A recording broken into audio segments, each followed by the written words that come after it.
Marc Thiessen, American Enterprise Institute Senior Fellow and Fox News contributor, Howie Kurtz, host of Media Buzz here on Fox, and Kurt Volker, former U.S. ambassador to NATO, now a distinguished fellow at the Center for European Policy Analysis. Good to have all of you with us, and we hear this from the president today, as I said, after 2 days of not hearing anything from President Biden. And also, as we continue to hear reports that Hamas says that they will begin killing some of these hostages and that they may video some of those killings. It is an absolutely chilling environment for the families of these people who are missing. Mark, your take on how the president did and what he had to say.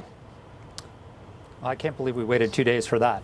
He gave that entire statement and didn't mention Iran once. Not once.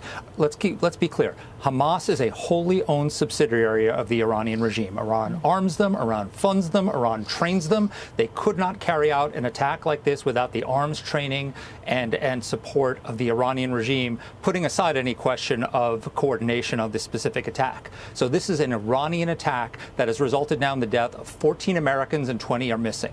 When Donald Trump was president, he drew a red line with Iran. He said, if you touch the hair of a single hair on the head of an American citizen, we will respond militarily, and we do not draw any distinction between you and your terrorist proxies. And when Iran crossed that red line, when one of their militias in Iraq killed an American citizen and set fire to our embassy, he killed Qasem Soleimani. And he warned the Iranian regime, if you retaliate, the next strike will be in Iran. And they backed down, because that's what bullies do when they back down. And and Joe Biden can't even mention the ultimate perpetrator of the attack that now killed 14 Americans? That was over one dead American. 14 dead Americans at the hands of a terrorist group that is completely controlled and operated by the Iranian regime.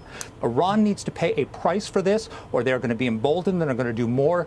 And he needs to take this. He needs to put a cost on the Iranian regime for what they did. It's interesting. Kurt Volker, Jake Sullivan worked hard on the JCPOA. He has tried to make deals with Iran. That situation is not looking great at this point. Tell me your thoughts on what you heard and what you didn't hear here. And it is amazing to not mention Iran. I wonder how the mullahs feel as they watch this speech, which clearly they did. They're listening to every single word. And both at the podium and the president made it clear we cannot form a clear line between this action and Iran. Yeah, well, I think the idea of the Iranian leadership is to try to keep the U.S. out of this as much as possible and isolate Israel as much as possible. So they use their proxy, Hamas, to attack Israel. Israel is going to respond, but they're going to have to do this very carefully because of the hostage situation as well. And I think they're probably very pleased to see that the U.S. is acting very cautiously. I think, as Mark said, we need to be drawing a very clear line about Iranian responsibility for this. And for it to be 2 days now and the White House to say that we still don't have any confirmation that Iran was behind this, I think that is a willful misrepresentation, if you will, because we know systemically that Hamas only exists because of Iranian support. But why, Kurt? So why would they be so there. careful? Why are they being so careful not to say Iran? What is their motivation at the White House? Well, I think it's because it draws an implication then that the U.S. has to take direct action as well. And so they are trying to avoid that implication. We'll see what, we'd all like to be a fly on the wall in the conversation with Benjamin Netanyahu. Howie Kurtz, you wrote a piece about this horrific attack on Israelis, and you said that the president tends to fade to the background in these moments. So how do you measure that with what you just heard from the president? Well, I would credit President Biden today with a strong, emotional, empathetic denunciation of bloodthirstiness and sheer evil by Hamas. But I wish he had also spoken to the American people the last 2 days. Overall, Biden has taken the world's largest bully pulpit and shrunk it to miniature size.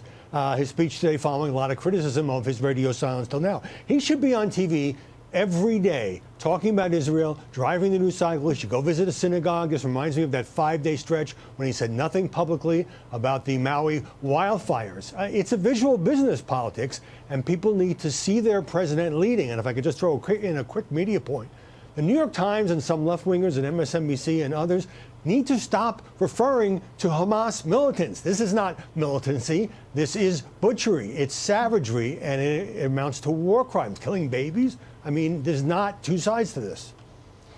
You know, Mark, they talked about the Rafah Gate to Egypt. You know, whenever there were sort of real questions about what the policy is going to be, that's the one exit that can be used from Gaza for the 2 million plus people to get out of this Palestinian area. And not all of these people are, you know, are supporters of Hamas.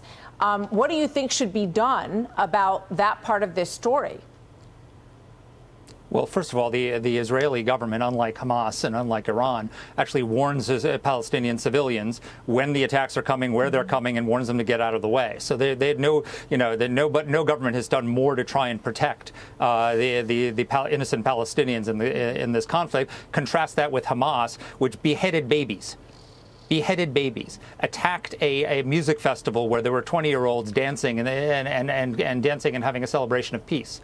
But the other thing that's important to remember, Martha, in that statement, there are now, we know there are 20 Americans missing. The president has acknowledged there are American hostages. Where was the statement saying that we hold Iran responsible for the lives of those American citizens? If any American hostage is harmed, we will hold Tehran responsible, and Iran will pay the price for their deaths. You know, Hamas is saying if Iran bombs them, then they're going to start executing hostages. We should see saying the same thing to the Iranians. You are going to pay a military price if a single American hostage is harmed because you control Hamas and you are responsible for their lives. I think a lot of people, and I guarantee the families, were waiting for that kind of unequivocal statement. Ambassador Volker, a quick response from you on that as well.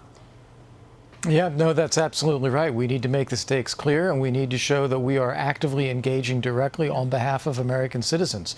It is helpful. It's important that we're sympathetic with Israel, that we're supporting Israel, but we have a stake in this as well. We need to be clear about it.